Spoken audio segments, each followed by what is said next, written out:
안녕하세요. 사연에 빠지다의 DJ 민영입니다.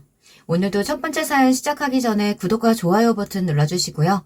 그럼 오늘의 사연 함께 시작해볼게요. 안녕하세요. 저는 30대 후반 평범한 직장인이자 아이 엄마입니다. 육아를 하다 쉴 때 다양한 사연들을 들으며 혼자만의 시간을 즐기고 있습니다. 그러다 제가 겪은 일도 말씀드리고 싶어 용기 내서 사연을 적어 보냅니다.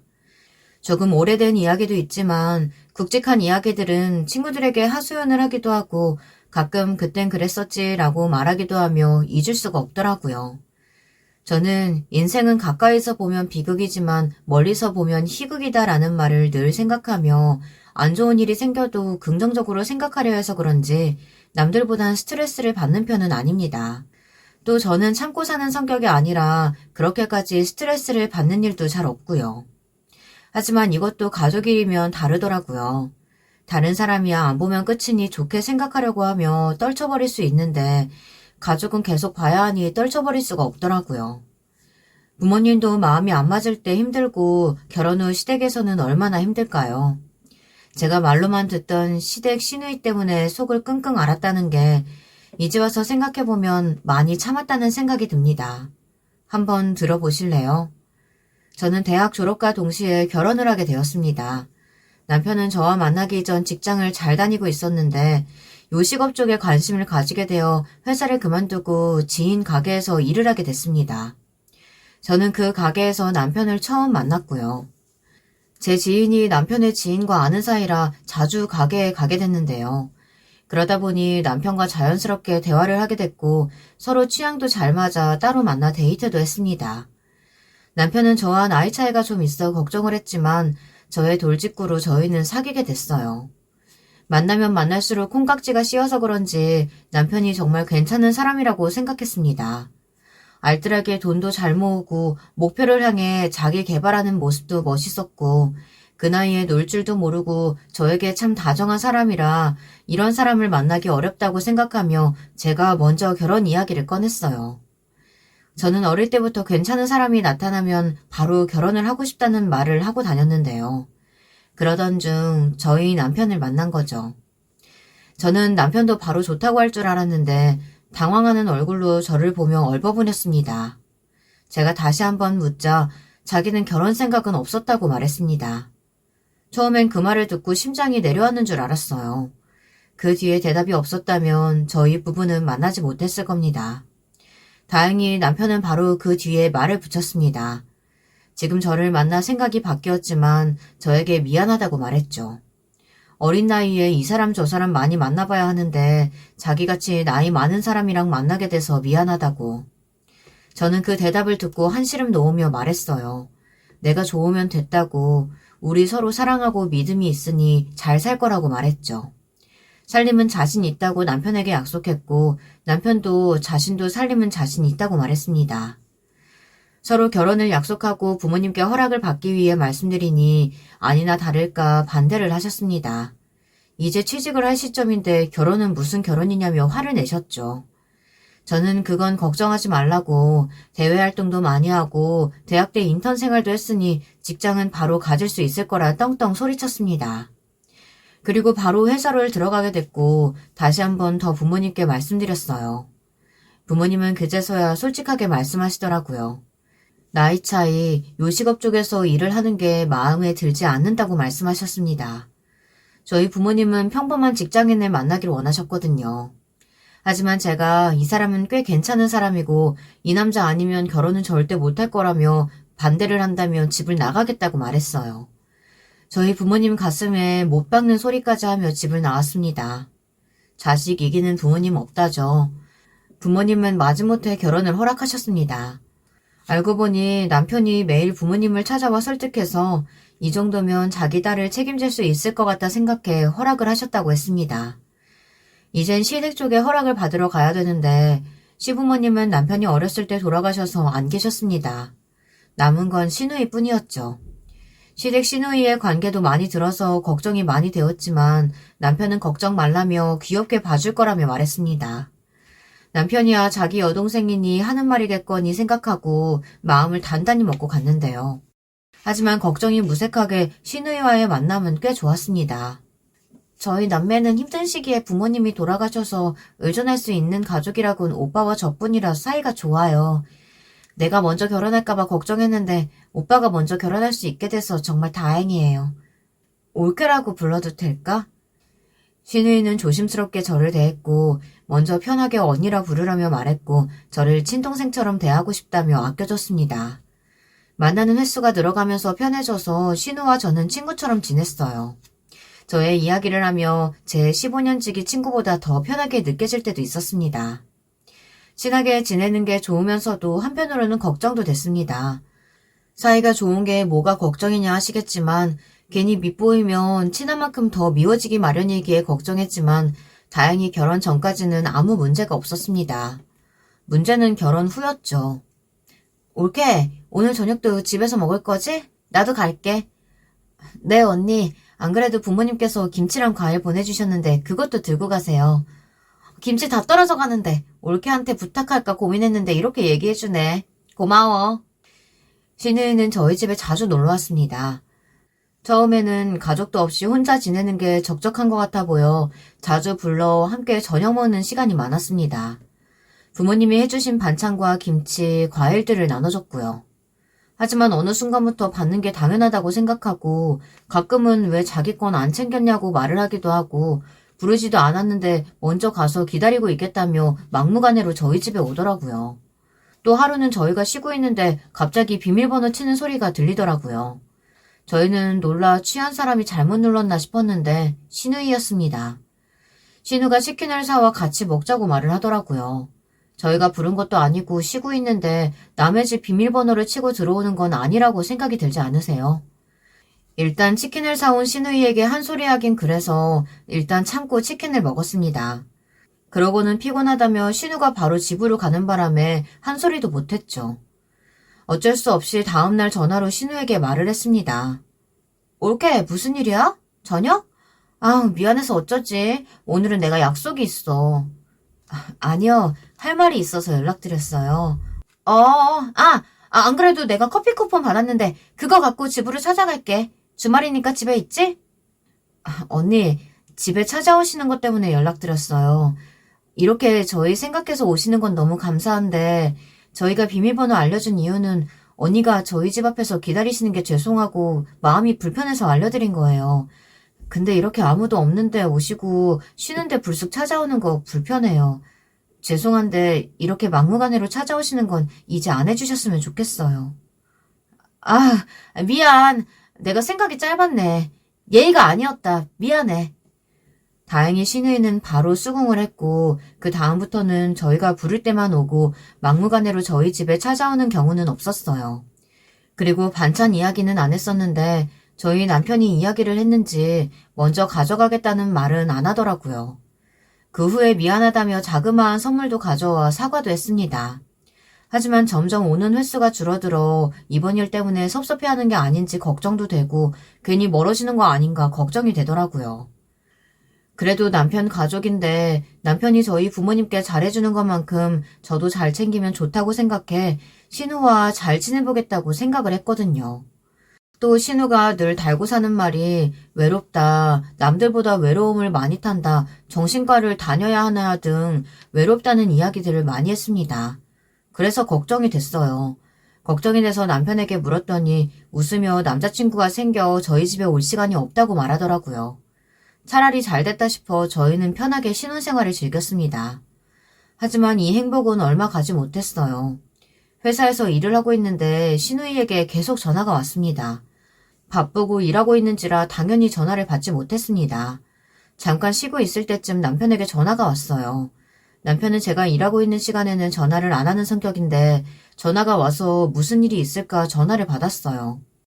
그 내용은 신우가 자기 전화 안 받는다고 전화를 걸어보라고 해서 전화 한번 해봤다고 말하더라고요.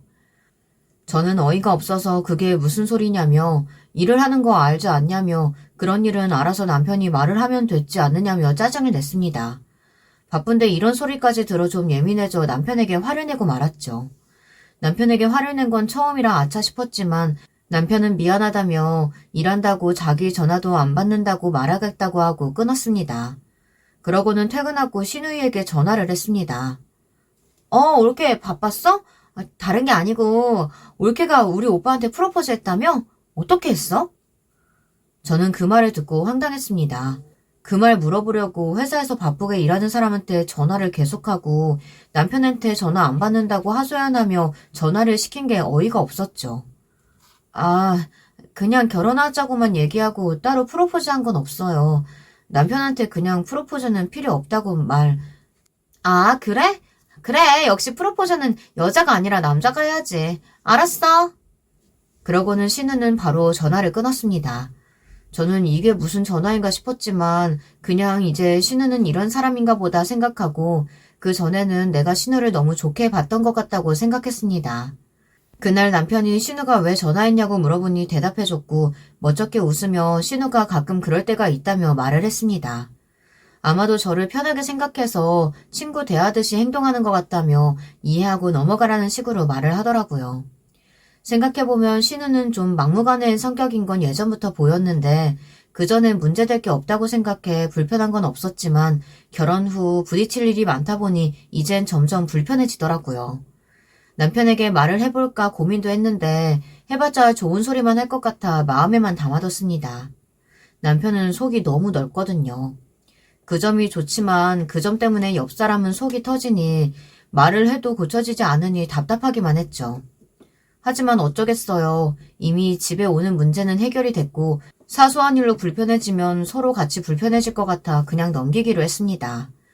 그리고 불편하다는 말을 하면 바로 쿨하게 수긍했기 때문에 문제될 건 없을 거라고 생각했죠. 몇 년 뒤 저는 저 나름 직장에서 자리를 잡고 저희 남편도 다행히 사업에 성공해 가게가 잘 되고 있었습니다. 중간에 다사다난한 일도 많았고 살짝 고비가 있었지만 잘 해결되어 눈치 안 보고 먹고 싶은 거 먹고 하고 싶은 거 할 정도로 성공을 했어요. 좋은 일이죠. 하지만 그 중간에 저희 부부에게 참 많은 일이 있었어요. 마음 넓은 남편은 사업 확장으로 예민해졌고 저도 승진 때문에 예민해져서 서로 대화를 잘 하지 않았습니다. 저희 부부는 예민해졌을 땐 서로 건드리지 말자고 약속을 했거든요. 그런데 그러다 보니 서로가 어떻게 사는지도 어떤 힘든 일이 있는지도 몰라 그 일이 터지고 말았죠. 어느 날 남편이 술을 진탕 마시고 욕을 하며 들어오더라고요. 저는 놀라 남편에게 왜 이렇게 술을 많이 마셨냐고 물어봤는데 남편은 저에게 자기는 술도 마시면 안 되냐며 소리를 쳤습니다. 그러면서 남편이 사온 맥주를 던지며 화를 내더라고요. 그땐 저도 야근을 하고 잠도 잘 못 잔 상태라 왜 맥주를 던지냐며 미쳤냐고 소리쳤습니다. 그러자 남편의 손이 제 머리 위로 올라왔습니다. 저는 놀라 반사적으로 방어적인 자세를 취했죠. 그 순간 남편도 놀라 말을 더듬거리면서 미안하다고 말했어요. 그리고는 갑자기 남편이 자기 손으로 자기 머리를 때리는 거 아니겠어요? 자기가 멍청하고 바보 같아서 다 그런 거라고 정신 나간 사람처럼 머리를 계속 때렸습니다. 제가 말려도 봤지만 술을 마신 남편은 힘이 더 세져 안간힘을 써봐도 말려지지가 않았죠.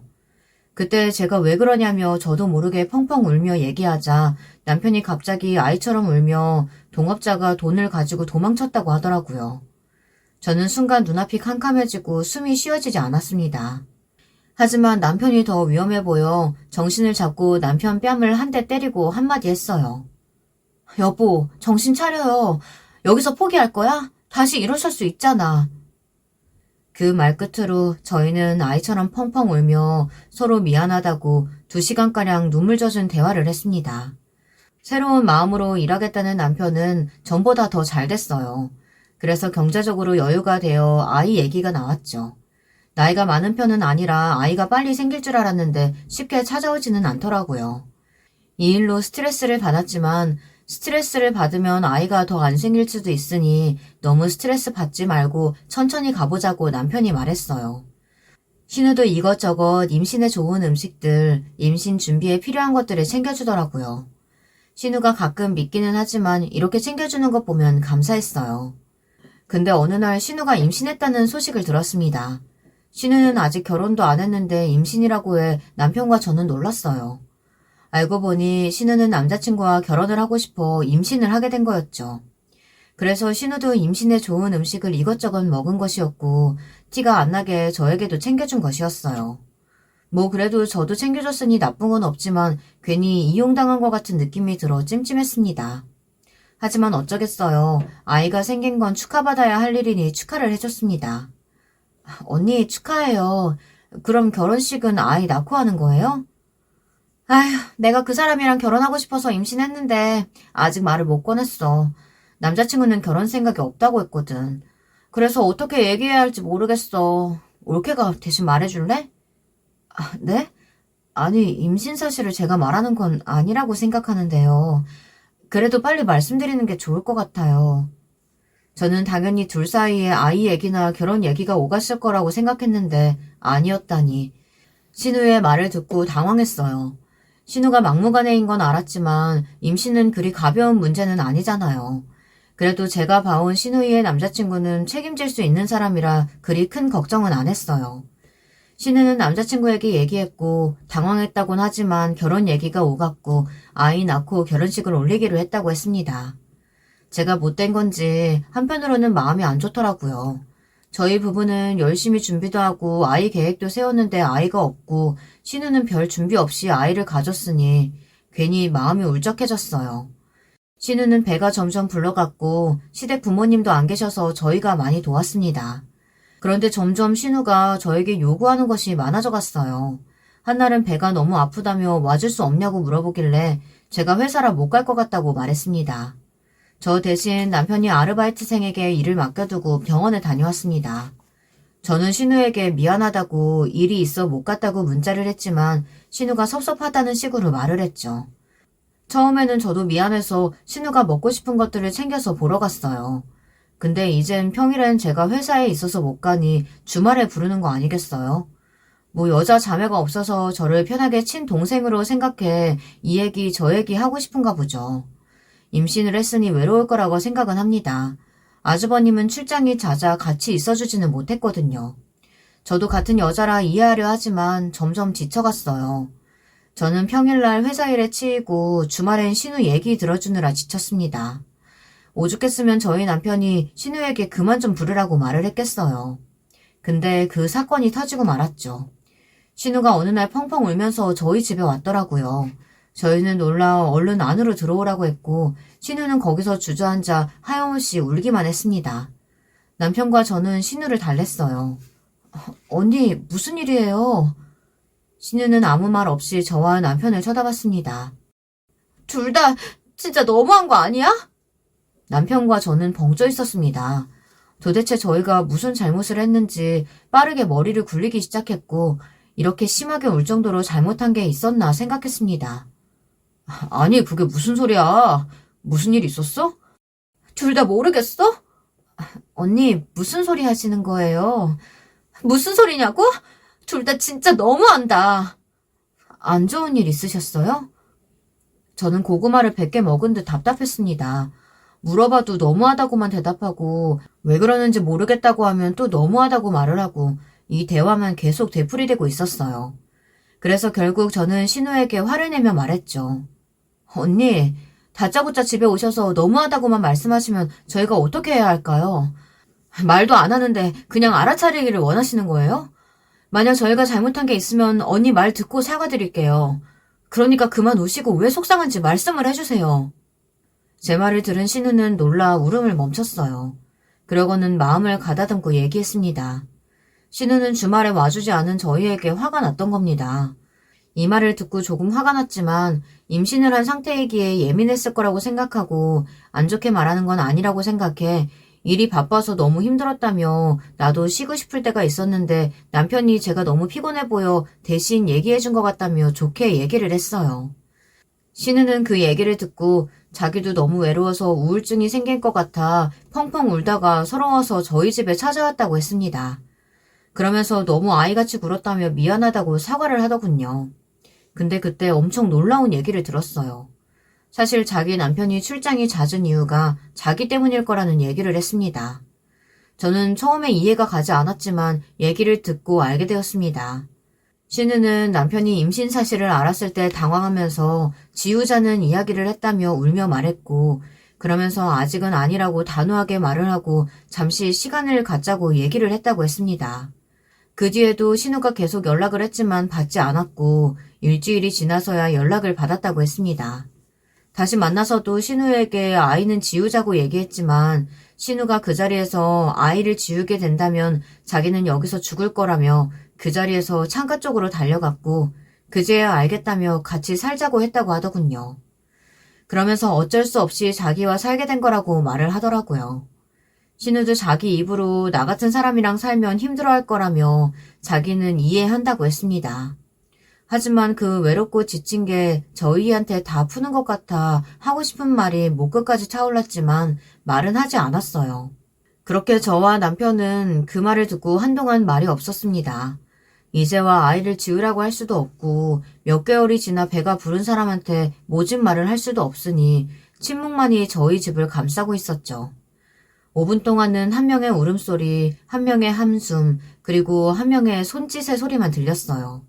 신우는 잠잠해진 저희를 보고 더는 할 말이 없다며 집으로 갔습니다. 저희 남편에게 신우가 이런 성격이냐고 물어봤어요. 남편은 한숨을 쉬며 제게 말했습니다. 신우는 늘 사랑을 많이 받는 성격이라고 말했습니다. 그런데 아버지가 아프고 난 뒤로부터는 조금씩 집착을 하는 성격으로 변했다고 했어요. 처음에는 남편도 아버지가 자기 동생을 많이 예뻐했는데 편찮으시고는 사랑을 못 줘서 그런 것 같다고 말했습니다. 그런데 어머니도 돌아가시니 더 심해졌고 하물며 다른 사람에게도 집착한다는 소리를 듣게 됐다고 말하더군요. 옆에 있던 친구들에게도 힘들면 와달라고 하고 안 오면 왜 안 왔냐고 자기 힘들었다며 울며 얘기하고 심지어는 남편 친구들한테도 하소연을 하며 연락을 했다고 했습니다. 그제야 남편은 신우의 상태가 보통은 아니라고 생각해 힘들면 병원이라도 같이 다녀보자고 이야기했지만 신우는 되려 내가 무슨 정신병자냐며 소리를 쳤다고 했습니다. 그러고는 남편이 과거 얘기를 해줬습니다. 남편은 어렸을 때 신우 말고 또 다른 여동생이 있었다고 해요. 그 동생은 안타깝게 교통사고로 어린 나이에 일찍 세상을 떠나게 되었고요. 그 때문에 신우가 태어났을 땐 공주처럼 오냐오냐 키우셨다고 하더라고요. 집안이 어려운 편도 아니라 신우가 갖고 싶은 거 하고 싶은 건 다 해주게 했다며 부모님이야 신우에게 무한한 사랑을 줬지만 다른 사람들은 아니니 신우가 이렇게 된 게 아닐까 생각했다고 했죠. 그러면서 남편이 자책하며 자기도 자기대로 사랑을 줬는데 어떻게 해야 될지 모르겠다며 점점 더 심해지는 것 같다고 하소연을 했습니다. 저는 이런 속사정까지 있는 줄 모르고 그저 남편이 신우를 많이 감싼다고 생각했는데 듣고 보니 남편도 참 소가리를 많이 했겠구나 생각했습니다. 하지만 저는 단호하게 신우는 곧 엄마가 될 텐데 계속 감싸줄 수는 없다. 이제는 자기 스스로 알아서 해야 된다고 말하자 남편도 수긍을 했습니다.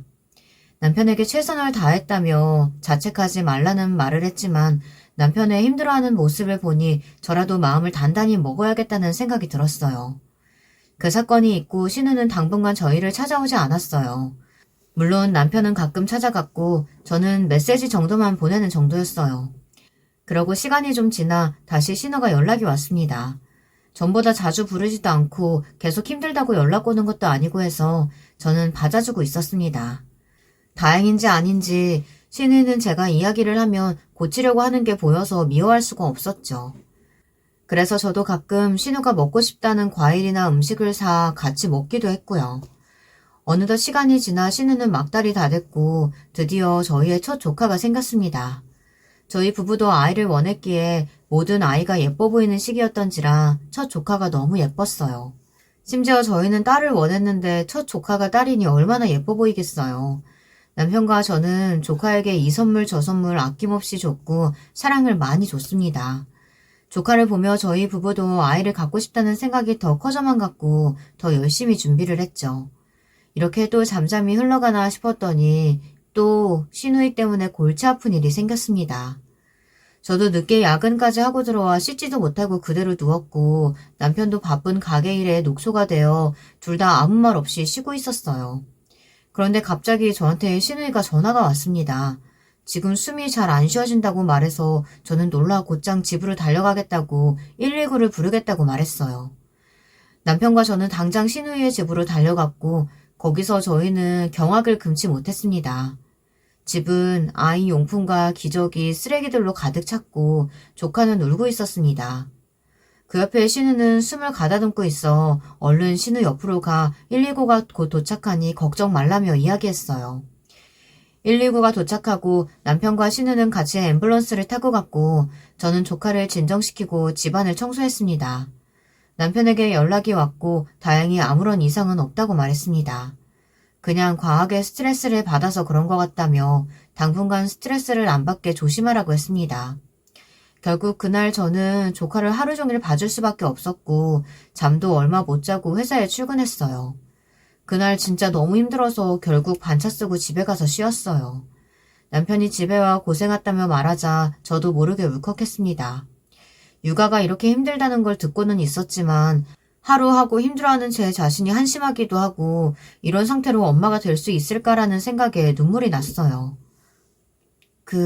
전화는 해봤어?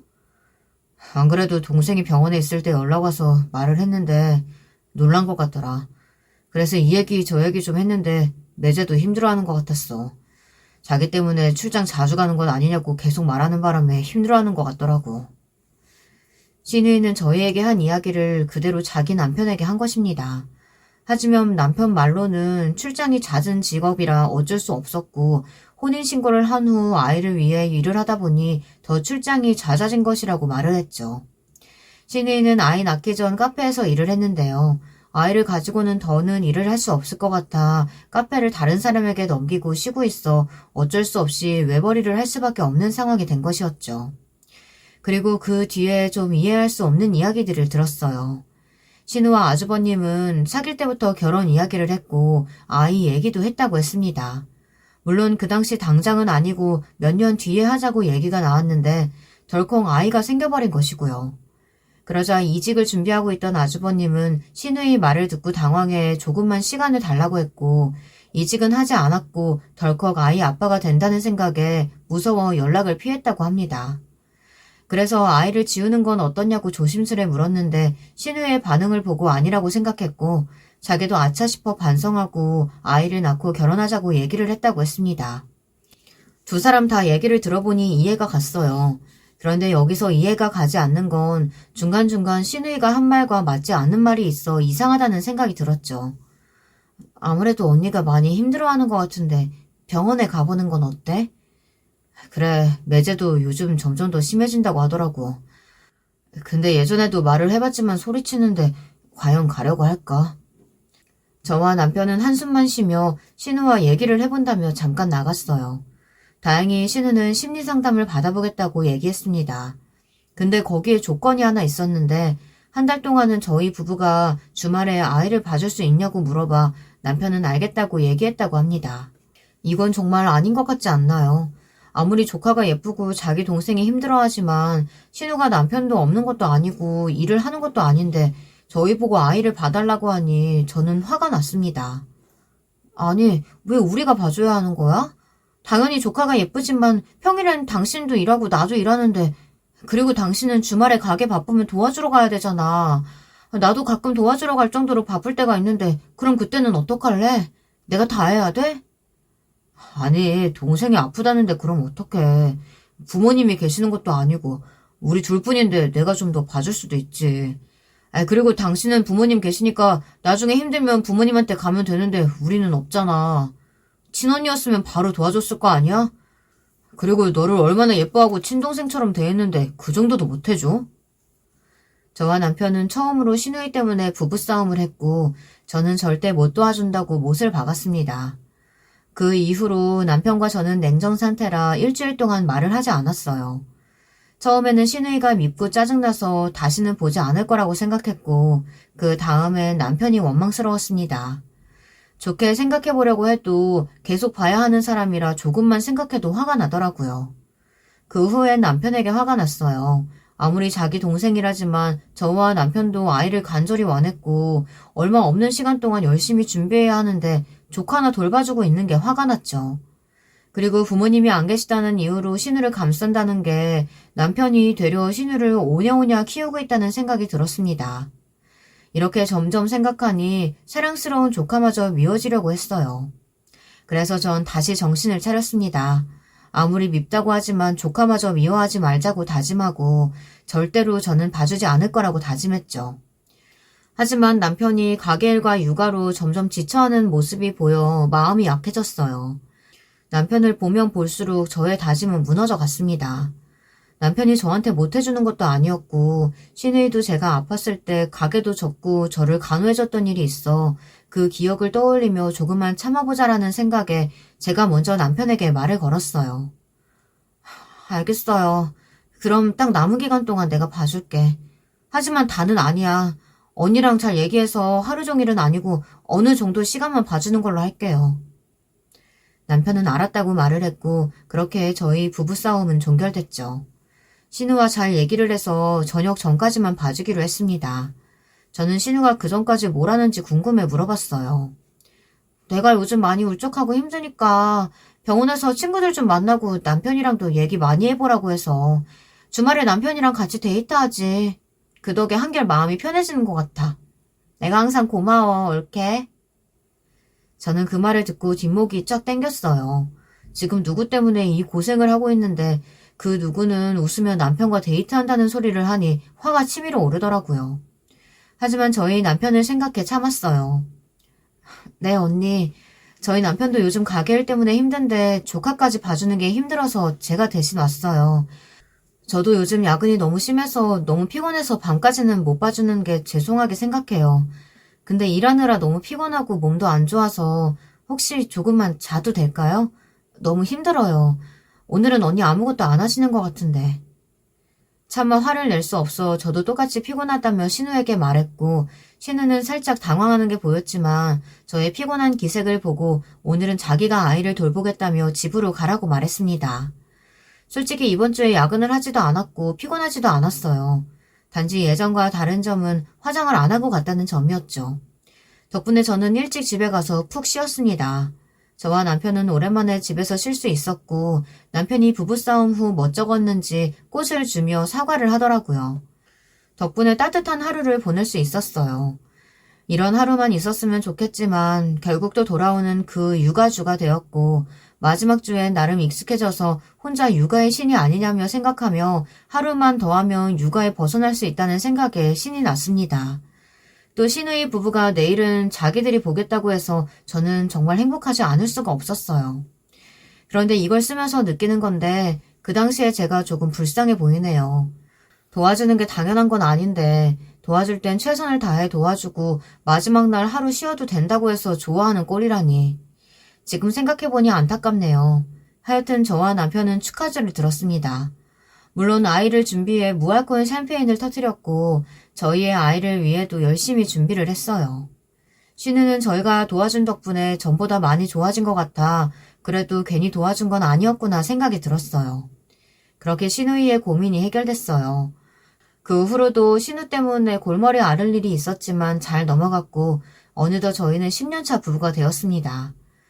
저희는 그 후 누구나 알아주는 인꼬 부부가 되었고 저희 부모님조차 결혼을 정말 잘했다며 기특하다고 말할 정도로 서로를 배려하는 부부가 되었죠. 하지만 저희에겐 큰 고민이 하나 남아있었어요. 아이였죠. 한번 임신을 했지만 유산을 했고 아무리 노력해봐도 생기지 않았습니다. 부모님도 몸에 좋은 음식을 싸주시고 저도 남편도 병원을 왔다 갔다 하며 검사를 받아봤지만 아무런 이상이 없었습니다. 그전엔 신우를 도와주고 몸이 많이 지쳐 아이를 가지지 못했다고 하지만 그 이후론 그럴 일이 없었는데도 안 생기니 저도 모르게 울적해지더라고요. 그래서 저도 모르게 신우이에게 전화를 걸었어요. 너무 힘들면 아무에게나 전화를 하고 싶은 그 마음 있잖아요. 그 일 이후로도 이런저런 얘기를 많이 했는데 조금이라도 말을 하면 괜찮아질까 싶기도 하고 몇 개월 전 둘째 조카가 태어나 어떻게 해서 임신을 하게 됐는지 물어보고 싶기도 해 전화를 했어요.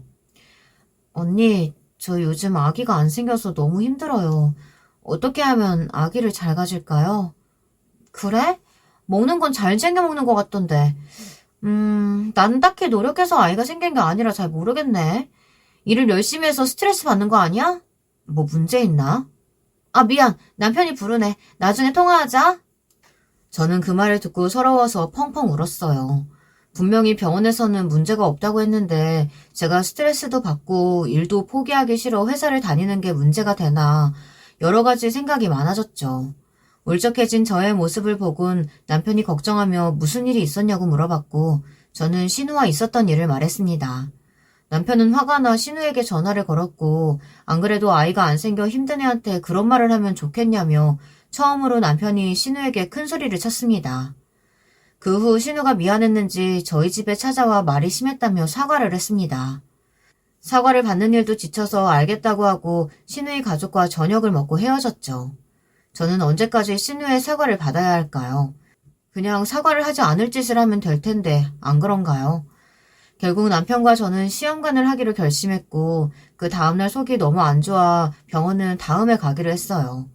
주말이라 근처 병원은 열지 않아 남편은 약국에 갔고 남편은 약사에게 혹시 임신이 아니냐는 말을 듣고 한번 검사해보라고 저에게 말했습니다. 저는 순간 심장이 빨리 뛰면서 설렘 반 두려움 반으로 검사를 해봤고 결과를 보자 임신이었습니다. 저는 너무 기뻐서 그 자리에서 소리를 질렀습니다.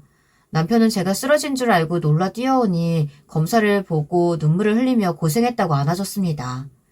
하지만 저희 부부는 한 번의 아픈 경험이 있기 때문에 아직은 조심하자고 얘기하고 친정과 다른 사람들에겐 얘기하지 않았어요. 그렇게 2달이 조금 지나 저는 사람들에게 얘기하고 축복을 받았습니다. 여기서 또 그냥 지나갈 수 없겠죠. 신우이와의 일이 또 터지고 말았습니다. 몇 개월 전 둘째 조카가 생겼다고 했죠. 신우이가 그 조카를 봐달라고 하는 거 아니겠어요? 아니 제가 회사 일도 하고 임신도 했는데 조카를 봐달라고 하니 어이가 없었습니다.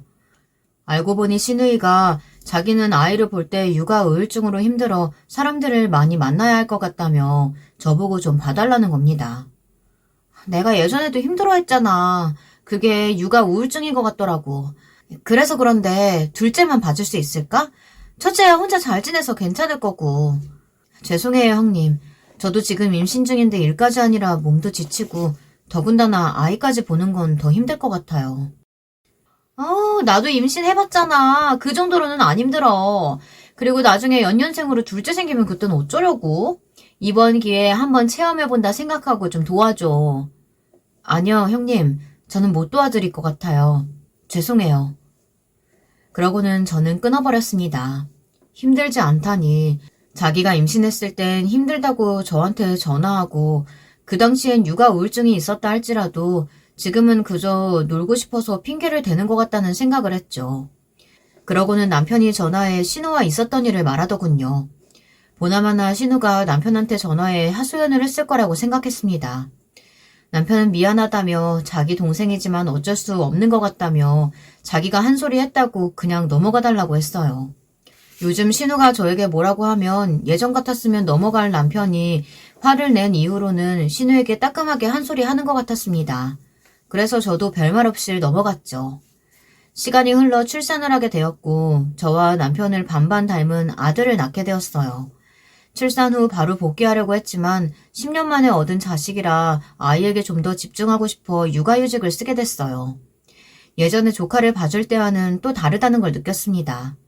아이들 돌보는 일이 제일 힘들다고 하는데 정말 너무 힘들었어요. 잠도 잘 못 자고 먹지도 못하고 남편이 봐줄 수 있는 시간은 최대한 봐주는데도 몸이 지쳐갔죠. 하지만 제 자식 얼굴을 보면 힘들었던 게 싹 없어지더라고요. 그렇게 전 육아에 지친 아줌마가 되었어요. 어느 날은 저희 아이가 열이 올라 정신없이 병원에 달려갈 때였습니다. 처음이라 저도 모르게 눈물이 났지만 정신을 차리기 위해 노력을 했고 오로지 머릿속엔 아이 생각밖에 없었어요. 그때 신우가 전화가 왔고 저는 정신없이 받고 끊었어요. 다행히 아이는 열이 내렸고 저도 조금은 맘 편히 쉴 수 있었어요. 그리고 며칠 뒤 신우가 둘째 조카를 데리고 저희 집에 왔습니다. 올게 고마워. 그래도 저녁쯤 내가 데리러 올게. 저는 이게 무슨 소리인가 싶었습니다. 네? 그게 무슨... 저번에 전화로 둘째 봐줄 수 있냐고 물어봤더니 된다며. 오늘이잖아. 알고 보니 아이가 아플 때 신우와 전화통화한 내용이 둘째를 봐줄 수 있냐고 물어본 것이었어요. 저는 제 탓이라 생각하고 어쩔 수 없이 둘째 조카를 봐줬어요. 다행히 여자아이고 워낙 얌전한 애라 크게 힘들지는 않았지만 혹시 다치기라도 할까봐 신경을 썼더니 2배로 피곤했습니다. 며칠 뒤 신우가 다시는 저에게 부탁하지 못하게 되는 사건이 생겼습니다. 좀 심했나 싶기도 하지만 그래도 이젠 다시는 이런 일로 신경 쓰지 않아도 된다는 생각에 마음이 홀가분했어요. 사건은 이랬습니다. 여느 때처럼 신우가 또 저에게 둘째를 봐달라고 부탁했어요. 하지만 저는 거절했죠. 지금 저도 힘든데 조카를 봐줄 상황이 아니라고 얘기했어요. 언니, 저도 지금 힘들어서 봐줄 수 있는 상황이 못 돼요. 아니, 그래도 몇 번 정도는 봐줄 수 있잖아. 죄송해요. 남편도 요즘 바빠서 도울 시간이 없어서 제가 거의 다 하고 있거든요. 그래? 그럼 친정에 좀 맡기고 둘째 좀 봐주면 안 될까? 내가 급해서. 네? 아니, 지금 친정 부모님 몸 안 좋으셔서 부탁드리기 어려워요. 이제는 진짜 안 돼요. 그럼 내가 10만 원 줄게. 애 좀 봐줄 수 있지? 신우는 20만 원 준다며 전화를 끊어버렸어요. 저는 당황해 전화를 다시 걸었습니다. 신우는 전화를 받지 않고 화가 난 저는 문자로 절대 못 해준다고 말했죠. 그리고는 다시 신우에게 전화가 왔습니다. 골케, 진짜 너무한 거 아니야? 내가 그냥 해달라는 것도 아니고 10만 원 준다잖아. 진짜 올케 이것밖에 안 되는 사람이야? 나는 지금 부모님도 안 계셔서 돌봐줄 사람 하나 없이 믿을 사람이라고는 오빠랑 올케뿐인데 이런 식으로 나오니까 정말 섭섭하다. 돈이 적어서 그래? 그래, 내가 20만 원 줄게. 아니요, 저 돈이 중요한 게 아니라고 아까부터 말씀드렸잖아요. 저도 육아하느라 힘들어서 못 봐줄 것 같다고요. 그리고 계속 부모님 안 계시다고 불쌍한 척 하시면서 얘기하는데 요즘 제 친구들도 부모님 돌아가시거나 이혼하셔서 거의 혼자 살다시피 하는 친구들 많아요. 그런데 그 친구들은 잘 살고 있어요. 그리고 그렇게 중요한 일이라 어쩔 수 없으면 시댁에 맡기면 되는 거 아닌가요? 그건 또 못하겠어요? 어쨌든 저는 둘째 조카 못 봐줘요. 뭐? 너 말 다 했어? 내가 오빠한테 다 말할 거야? 네, 또 가서 하소연하세요. 화가 나서 전화를 바로 끊었습니다. 그리고는 신우가 바로 저한테 문자가 오더라고요. 그냥 해달라는 것도 아니고 20만 원을 준다는데 그걸 못 해주니 진짜 내가 너 같은 사람을 믿은 게 바보다라면서요. 답할 가치도 없어 답을 보내지도 않았습니다. 그리고는 그날 바로 남편에게 전화 내용과 문자를 보여줬어요. 또 저도 욱해서 신우에게 한 말도 전했고요. 그랬더니 화가 나면 그럴 수 있다며 오히려 고생했다며 저를 다독여줬어요. 그 뒤 신우와 저는 연락을 하지 않았습니다. 그런데 어느 날 신우 부부가 저희 집에 찾아왔습니다. 알고 보니 남편이 더는 이렇게 있으면 안 될 거라는 생각에 신우 부부를 불렀던 것입니다. 별말 없이 저녁 식사를 하고 저는 아이의 울음소리 때문에 식사를 끝내고 아이를 보러 갔어요. 그때 조금씩 다투는 소리가 나서 밖에 나가보니 남편과 신우가 다투고 있는 모습을 봤습니다. 솔직히 맞잖아. 좀 봐줄 수도 있지. 그게 뭐가 어렵다고 나한테 화를 내? 여보, 그만해. 육아하시는 게 힘든 거 뻔히 알면서 왜 그래. 그래, 너희 남편도 잘 알고 있는 걸 너는 왜 모르냐? 그리고 우리가 예전에 네가 너무 힘들어 보이기도 했고 그땐 우리도 아이가 없었으니 도와준 거고. 저는 셋의 말대틈 소리에 머리가 아파왔습니다. 아니, 그리고 올케한테도 말했는데 내가 그냥 해달라고 했어? 20만 원 준다잖아. 지금 올케 일도 안 하는데 그 정도면 감사합니다 하고 받아서 애 좀 돌봐줄 수도 있는 거 아니야? 그 순간 뺨 때리는 소리가 크게 났습니다. 남편이 너무 화가 난 나머지 신우의 뺨을 때리고 만 것입니다.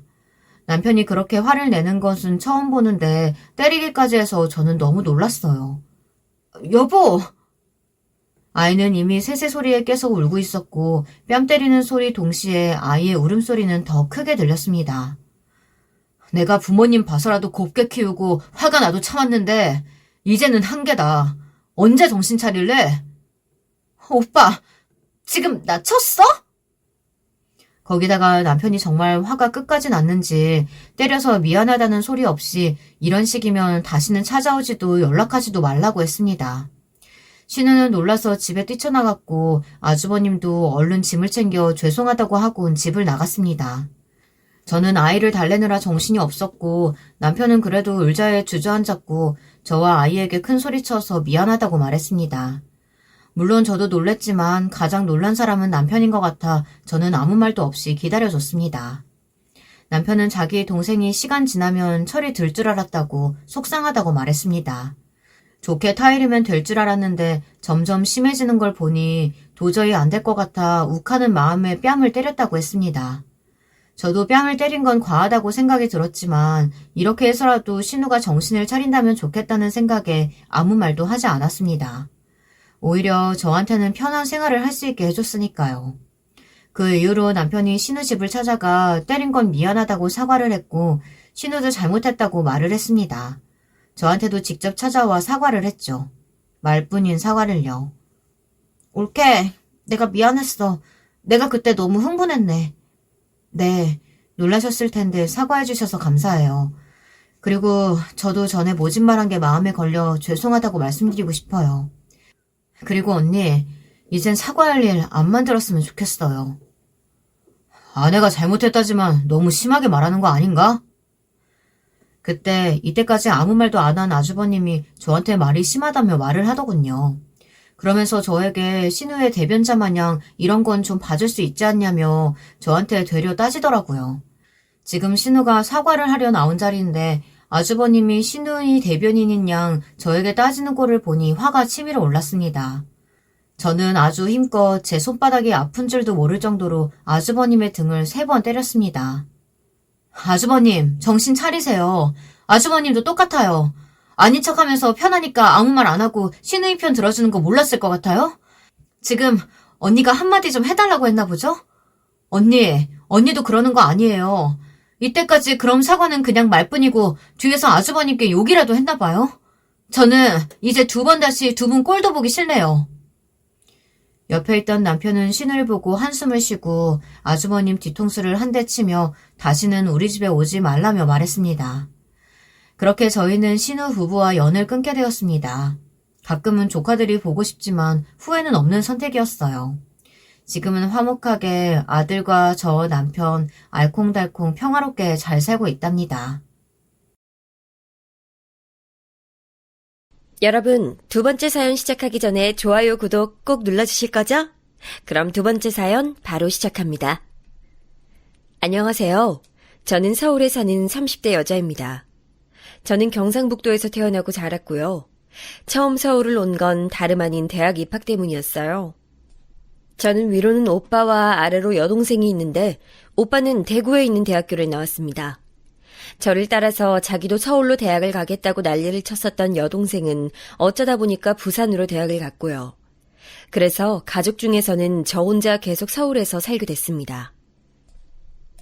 예진아, 네 대학 졸업하면 다시 내려올 거가?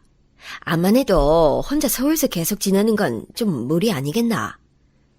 엄마, 나도 계속 고민은 해보고 있는데 솔직히 내려가면 일자리가 풍부하지 않은 것 같아서 그게 좀 마음에 걸려.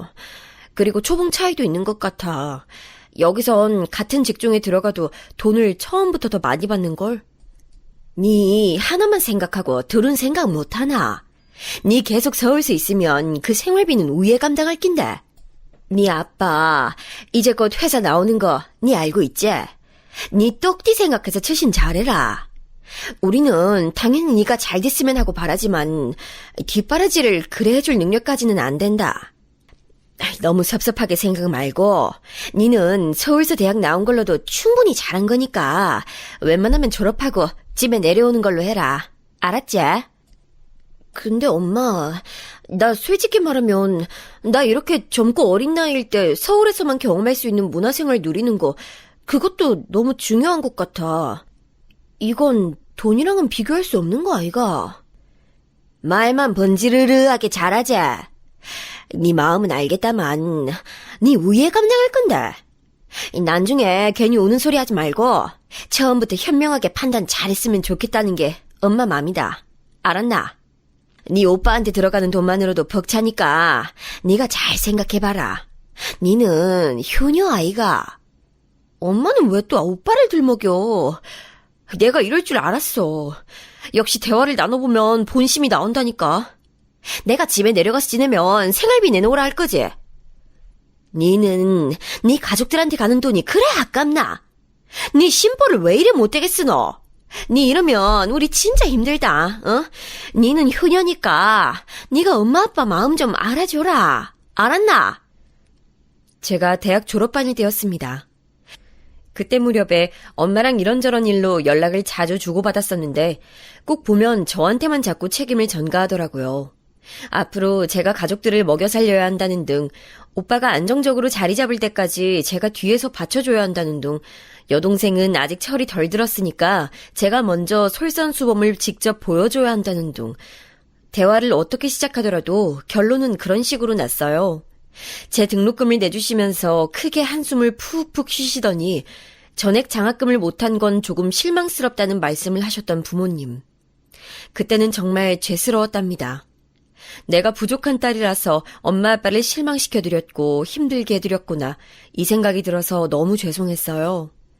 그런데 오빠가 대학교에 다니면서 아르바이트 한번 하지 않았다는 사실을 알고 뒤통수를 후려맞은 듯 했었죠. 심지어는 자기 여자친구한테 명품 지갑을 선물했더라고요. 부모님께 받은 용돈으로 말이에요. 그리고 부산으로 내려가서 대학 입학을 한 여동생한테는 부모님이 돈 타령을 하시지 않았다는 걸 알았을 때 엄청난 충격을 받았습니다. 저한텐 대학 졸업하자마자 바로 취업해서 돈 붙이라고 하시는 부모님 때문에 화가 나서 저는 명절에도 집에 안 내려갔었어요. 그랬더니 오빠한테서 연락이 왔었지요. 야, 니 이번에 취업했다고 겁나 도도하게 구네. 어떻게 명절에도 안 내려오냐? 니 거기 연봉 얼만데? 인터넷에 니 들어간 회사 쳐봐도 정보가 별로 없더라. 니 얼마 받노? 그냥 받을 만큼은 받아. 대충 어느 수준인지 오빠도 짐작은 할 수 있을 거 아니야. 그래. 니 첫 월급 받았을 텐데 가족들한테 돌리는 건 아무것도 없네. 니는 진짜 피도 눈물도 없는 것 같다. 명절에 안 내려왔으니까 대신 돈 붙여라. 차비 아꼈으니까 그 돈 내놔야지. 저한테 별 희한한 명목으로 돈을 뜯어가려고 했습니다. 돈 언제 붙일 거냐고 계속 연락을 하길래 너무 짜증나서 오빠 번호를 차단했었어요. 그랬더니 엄마가 저한테 이러다가 가족하고 인연 끊을 거냐, 정신 차려라, 이러면서 장문의 메시지를 보내셨었죠. 너무 피곤했습니다. 왜냐하면 저는 갓 취업에 성공한 사회 새내기였었거든요. 적응하는 것만으로도 힘들었고 제가 생각했던 이상과는 너무나도 다른 곳이었기에 출근길이 도살장으로 가는 길 같았으며 퇴근하면서는 또 내일을 어떻게 버텨야 하나 이런 고민으로도 울적했었어요.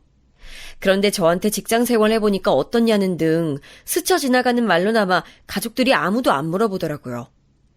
생각해보면 항상 그랬죠. 가족들은 전부 저한테 자기들의 힘든 이야기, 고민거리를 털어놓았는데 막상 제가 그런 것들을 꺼내놓으려고 하면 너는 알아서 잘하잖아, 알아서 해, 이런 식으로 제 말을 끊어왔던 가족들이었습니다. 새삼 그런 저의 처지를 깨닫게 된 것 같아서 취업을 하고 난 이후에 저는 우울했어요. 사람들이 왜 직장생활 스트레스로 극단적인 생각까지 하는지 알 것만 같았습니다. 대학생활 내내 저는 학비를 스스로 벌기 위해 무리하게 아르바이트를 해야만 했었고 장학금을 조금이라도 받기 위해서 코피를 쏟아가며 공부까지 했었기에 친구들하고 놀러 다닐 기회가 많지 않았어요. 그래서인지 친한 대학 친구들이 거의 없었죠. 가족들과도 갈등이 일어난 상태에다가 의지할 만한 친구도 없었고 첫 직장 생활은 저의 숨통을 조이고 있었으니 저는 퇴근하면 제 자취방에서 불도 안 켜놓고 멍하니 있을 정도로 정신 상태가 안 좋았어요. 막말로 돈이라도 많이 주는 곳이면 내가 이러진 않았을 것 같은데 과연 내 경력에 도움이 되는 곳일지도 의심스러워. 어쩌면 내가 취업 압박에 시달려서 너무 성급한 지원 그리고 입사 결정을 내렸던 거 아닐까? 그러다가 저는 어느 날 객관적으로 저의 상태를 짚어봤습니다. 그날은 주말에 모처럼 혼자서 멀리까지 산책을 가본 날이었어요. 그냥 바깥 구경을 하면서 햇빛을 쬐고 가만히 생각을 정리하는 것만으로도 마음의 우울이 희석되더라고요. 아주 놀라운 경험이었어요. 하루 종일 저 스스로를 돌아보는 시간을 가졌던 그날 이후 저는 결심을 한 가지 했습니다. 못 견딜 것 같으면 직장을 관두고 견딜만 하다면 무조건 1년은 채워보자고요. 그리고 그런 결심을 한 뒤 2개월이 지났을 때 저는 퇴사를 했습니다. 그곳 첫 직장에서 일을 한 지 7개월째였죠. 그런 다음 새로 취업 준비에 들어갔어요. 사실 그때만큼 저 자신에 대한 불안감이 높았던 때가 없었던 것 같네요. 지금 생각해보면 그랬어요. 인생 선배님들께서는 왜 젊은 20대 청년들이 미래에 대한 불안감으로 그렇게나 떠는지 어쩌면 이해가 안 가실지도 모르겠어요.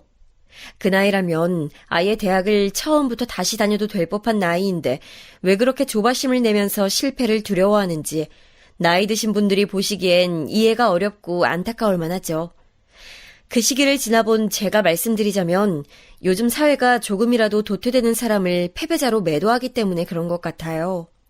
인터넷의 발달과 스마트폰 사회가 오면서 남과 자신을 비교하기가 더욱 수월해졌죠. 성공 혹은 실패라는 이분법적 사고에 갇혀서 나는 패배자야 라는 인식을 하기 십상이더라고요. 저는 첫 직장을 그만두고 나서 이따위 정신머리라면 나는 뭘 해도 안 될 거야 라는 생각에 사로잡혀서 힘들었어요. 늘 초조했습니다. 나 자신을 위해서 퇴사를 결정한 것이었음에도 막상 지르고 나니까 미래에 대한 불안으로 미칠 것 같았어요. 그 와중에 제 대학 친구 한 명이 무려 대기업 입사를 이뤄냈지요. 겉으로는 크게 축하해줬지만 속으로는 복잡한 마음이었던 것 같네요. 그 당시 저의 그릇이 그 정도로 작았으니 친구의 성공을 오롯이 기뻐해주지 못했었네요. 이런 심정들을 떠안은 채로 저는 제 취업에 성공을 했어요. 정말 제 최대한의 노력을 다해서 입사한 곳이었고 첫 직장보다 조건도 훨씬 좋았답니다. 이 정도면 대기업에 입사한 그 친구가 부럽지 않을 정도야. 그동안 마음고생하면서 힘들어했었던 보람이 있구나. 앞으로 정말 멋지게 살아볼 거야. 우리 가족들도 나를 최고라고 여길 수밖에 없도록 그렇게 돼야지. 입사를 하는 신입이라면 모두가 당찬 포부를 갖고 있겠죠? 저도 그랬었어요. 제 마음의 불안과 초조함을 이곳에서 모두 털어내고 훌륭한 미래를 펼쳐나갈 것이라고 각오를 다졌었죠. 처음에는 적응하고 일을 배우느라 힘들긴 했어도 그게 괴로운 건 아니었어요. 누구나 겪을 만한 과정이라고 생각했었죠. 그런데 예상치 못했던 장애물이 제 앞에 드리웠습니다. 어이, 미스 김! 내가 갑자기 우리 미스 김이 타주는 커피가 먹고 싶어졌네. 우리 예쁜 미스 김이 커피 한 잔 맛있게 타주면 안 될까? 네? 부장님. 네, 알겠습니다. 지금 이거 서류 작성 마치는 대로 커피 타러 일어나겠습니다. 에이, 미스 김! 지금 내가 커피 먹고 싶은 것보다 중요한 일이 어딨다 그래? 얼른 일어나서 커피 타러 출동해, 어? 옳지, 아이고 예쁘다. 우리 미스 김이 참 귀여운 면이 많다니깐. 일부러 사무적으로 대답하려고 애쓰는 것도 아주 애교가 넘쳐 보여. 설마하니 저는 저의 상사가 그런 사람일 것이라고는 초기에 예상하지 못했었어요. 50대 남자 상사였고 저한테 직접 업무를 알려주려고 하시는 등 초반에 저에게는 참 감사한 분이었습니다. 덕분에 적응하는 데도 큰 도움이 되었고요. 제가 어렸을 때부터 친척들과 하도 교류가 없이 자랐으나 왠지 이 상사 같은 분이라면 저한테 삼촌이라는 느낌이 있지 않을까 하는 생각도 했습니다. 그런데 이상한 사람일 줄이야. 제가 너무 순진했었나 봐요. 제가 성이 김씨인데 어느 날부터 문득 저한테 미스 김이라고 부르시길래 그때도 기분이 싸했었는데 괜히 상사한테 지적하는 모양새가 될까봐 그리고 사무실 분위기를 망치게 될까봐 차마 반박하지 못하고 그냥 네 하고 대답을 했습니다. 그런데 그 이후로 계속 저를 미스 김이라고 부르기 시작하셨던 거예요. 후회가 막심했네요. 그저 나이 많은 아저씨의 저급한 너스레 같은 것이었다면 제가 점차 불쾌해질 일은 없었을 것입니다. 하지만 애써 그런 부분들을 외면하고자 하는 저의 노력을 무색하게 만드는 그 상사의 언행은 더욱 짙어졌어요. 제가 처음 불쾌하다고 정확히 인식을 했던 것은 이런 상황이었습니다. 옆 부서 여자 대리님이 점심시간 끝나고 자리로 돌아오시던 길에 쓰러지셨거든요. 다들 난리였는데 알고 보니까 그분이 생리통 때문에 잠깐 쓰러지셨던 거였어요. 큰일이 아니라 생리통이 원인이어서 다행이라며 저희 부서 사람들이 작게 그런 대화를 했는데 그때 상사가 저한테 이런 말을 한 겁니다. 진통제 먹는 걸 깜빡해서 그렇게 됐다니 아유 그 참 무서운 일이네. 미스 김도 진통제 먹나? 네? 저도 가끔은 챙겨 먹는 편이긴 하는데요. 왜 물어보세요? 부끄러워 보일 수도 있지. 왜 그렇게 놀라? 아이, 내가 미스김을 얼마나 잘 챙겨주려고 하는데, 그 서운하네. 미스김도 생리통 때문에 고생이라면 남자친구랑 얼른 상의해보는 게 좋지 않겠어? 남자친구랑 무슨 상의를요? 그보다 저 남자친구 생긴 지 얼마 안 됐는데 부장님이 이걸 알고 계시네요? 나한테 그렇게나 남자 생겼다는 티를 팍팍 내면서 방어막을 쳐대니까 내가 모를 수가 있나. 남자친구랑 아주 깨를 볶고 있으니까 좋아 죽겠나 본데. 그래, 미리 축하해. 미스김이 남자친구랑 결실도 맺고 생리통도 벗어나고 그러면 다 행복해지는 길이지. 그때 그 상사의 말을 들으면서 제 몸이 차갑게 식는 느낌이 들었어요. 그게 무슨 의미였겠어요. 임신을 하면 생리를 안 하니까 그런 것과 관련해서 돌려 말하는 것이었는데 듣는 입장에서는 불쾌하기 짝이 없는 발언이었습니다. 직장 생활에 적응을 좀 하고 나서 대학 동기의 주선을 통해 남자친구를 사귀게 됐어요. 솔직히 떨리거나 좋은 마음은 없었는데 상대 측에서 저한테 호감을 표해주니까 사귀게 되었던 것이고 저는 제가 의지할 사람을 만들면 좋을 것 같아서 연애를 하고 있었던 겁니다. 그 상사가 제 연애를 두고 이상하게 떠들어댈까봐 굳이 남자친구가 있다는 사실을 꺼내지 않았던 것인데 저를 관찰하면서 저한테 남자친구가 있다는 사실을 파악해낸 것도 모자라서 무례하기 짝이 없는 발언까지 한 상사를 보며 기가 막혔습니다. 가족끼리라도 삼가야 할 말이었다고 생각해요. 너무 기분이 나빴어요. 그런데 굳어진 저의 표정을 보면서 그 상사는 본인이 엄청 유쾌하고 말센스가 넘치는 사람인 줄 착각에 빠진 채로 웃어대니까 정말 할 말이 없더라고요. 저를 향해서 미스김 삐진 거야? 삐졌나? 이런 식으로 웃으면서 말을 하는 상사 몰래 저는 주먹을 꽉 쥐어야만 했습니다. 하지만 대놓고 따질 용기는 없었어요. 머릿속으로 그린 통쾌한 언변을 막상 입 밖으로 떼려고 하면 그런 시도만으로도 저는 얼굴에 열이 올랐고 눈시울이 뜨거워졌습니다.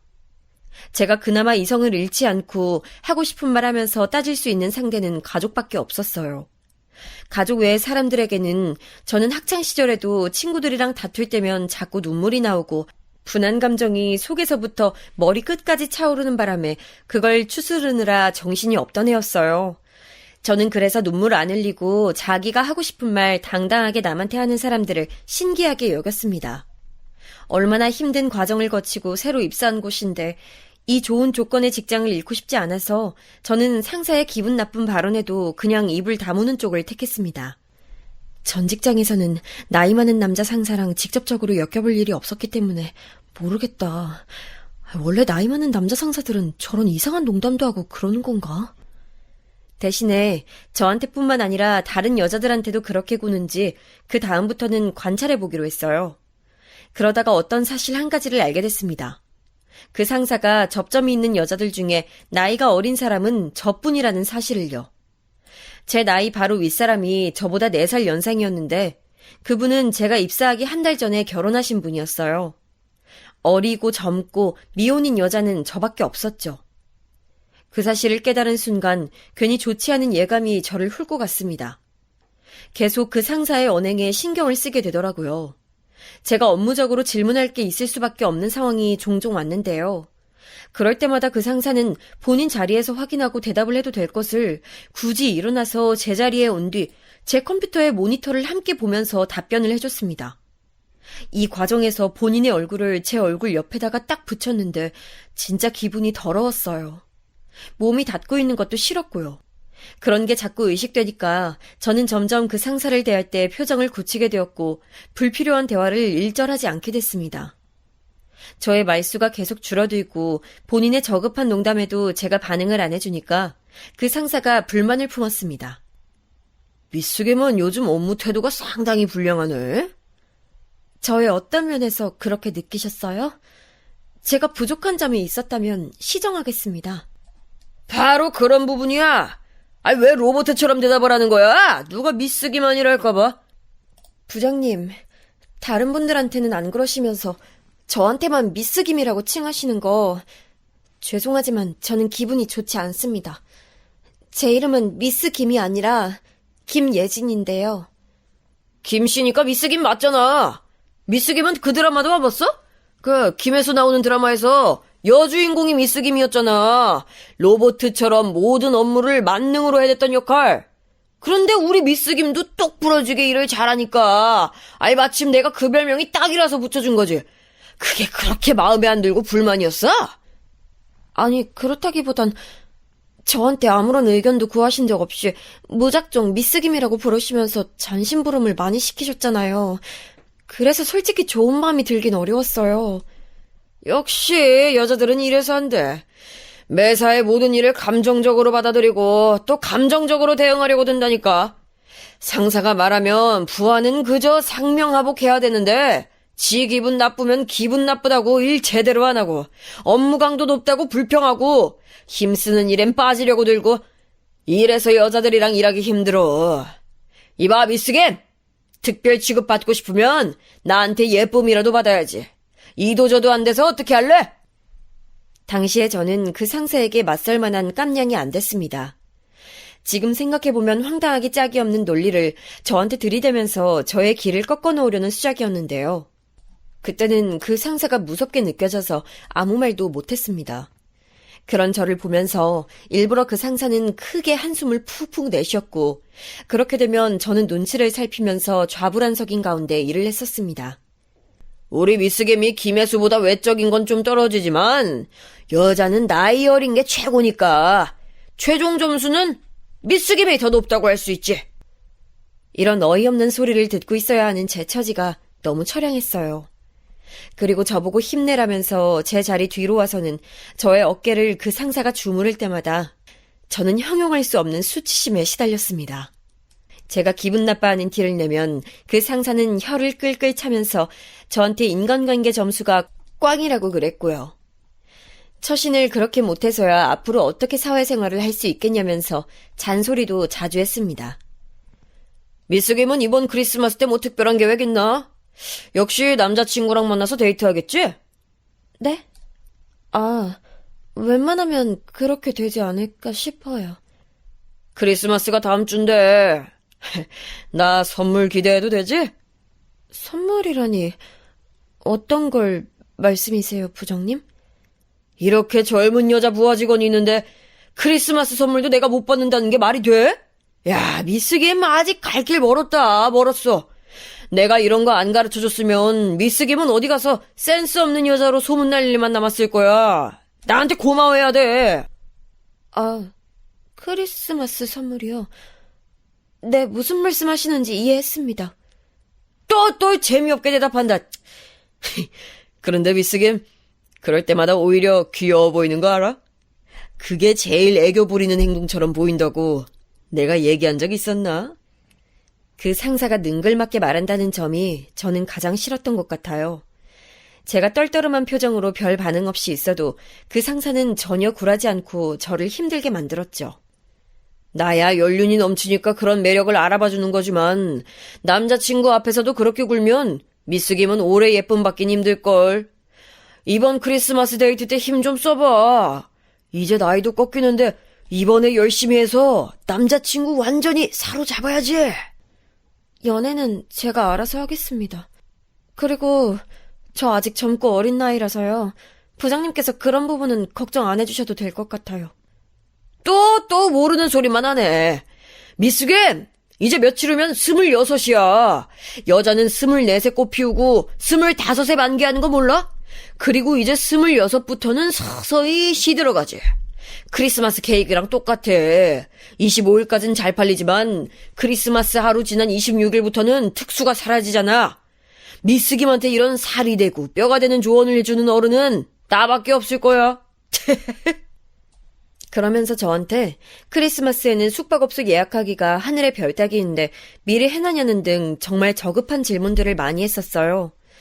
듣고 있자니 너무 수치스러워서 흘러나오는 눈물을 꾹 참아야만 했죠. 울기까지 하면 더 비참해질 것 같았고 제가 울면 그 상사는 더 의기양양해질 것만 같았거든요. 제가 그때 남자친구한테 상사 문제로 힘들다고 하소연을 했었는데요. 이것 때문에 결국은 그 남자친구랑 헤어졌어요. 왜냐하면 제 고민을 심각하게 받아들여주지도 않았고 제가 힘든 것에는 큰 관심이 없는 게 보여서 그랬습니다. 그 남자친구는 한창 때에 연애를 시작한 자기 자신의 즐거움에 도취되어 있는 남자였어요. 저를 좋아하기보다는 연애라는 것을 하고 있는 자기 스스로를 더 좋아하는 사람이었기에 저는 그 연애에서 조금도 제가 존중받는다거나 사랑받고 있다는 확신을 가질 수 없었습니다. 남들은 사회생활에서 힘든 일 있으면 가족들한테 털어놓는다던데 저는 쉽사리 그럴 수도 없어서 더 힘들었어요. 부모님은 장사를 시작해볼까 하는 고민에 빠져 계셨으며 은근히 저의 도움을 바라고 계셨습니다. 그런 와중에 오빠는 대학을 졸업한 뒤 취업 준비만 내도록 하고 있는 취준생이었고요.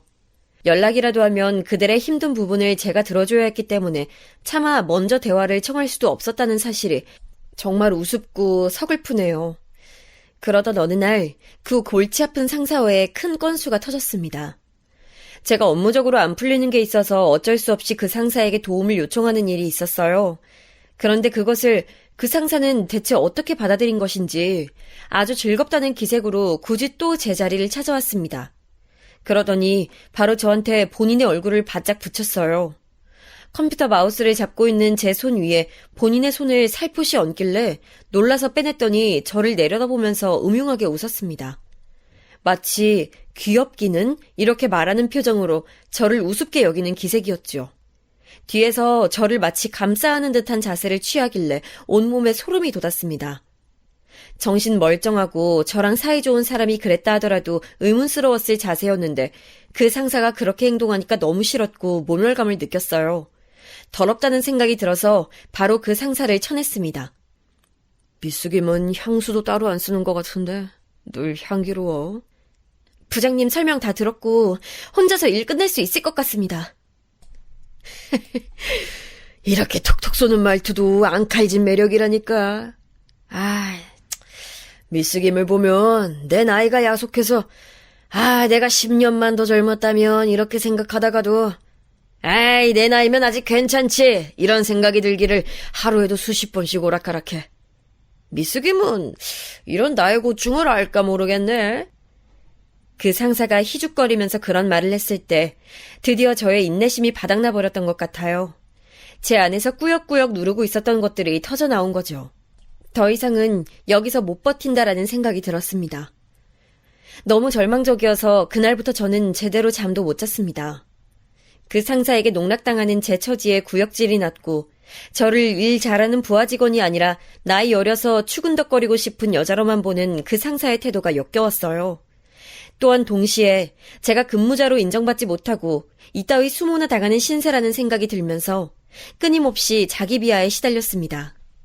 사무실에 앉아있으면 머릿속에서는 그 상사를 제가 사정없이 공격하는 망상이 들었어요.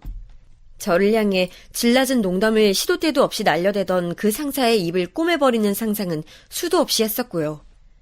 저는 결국 안정제를 처방받아 복용을 하면서 직장 내의 다른 상사분들에게 도움을 청했습니다.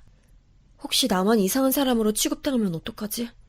나보고 예민하다면서 욕을 하면 어떡하지? 그런 두려움이 앞섰지만 더 이상은 못 버틸 것 같아서 그랬어요. 특히 여자 상사분께 조심스레 도움을 요청드렸더니 이건 절대 그냥 넘어갈 사안이 아니라면서 해결 방안을 찾아주시겠다 하셨습니다. 너무 감사했어요. 저는 휴가를 썼고 쉬면서 많은 생각들을 했습니다. 부디 일이 잘 해결돼서 안정제 복용을 금세 끊게 되길 바랐죠. 그런데 다시 출근한 저를 기다리고 있던 건 어처구니 없는 상황이었습니다. 나는 우리 미숙임이, 김예진 씨가 그동안 불쾌하게 생각하는 줄은 꿈에도 몰랐네.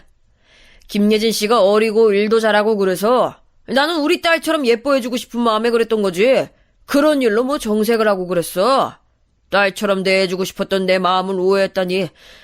기분은 나도 썩 좋진 않지만 우리 서로 잘 풀고 지내보자고. 알았지? 다름 아닌 가해자 장본인 그 상사가 저에게 상황을 그냥 매듭짓게 놀아 선언을 한 것이었어요. 제 목소리는 결국 다른 사람들에게 가닿지 않았던 거예요.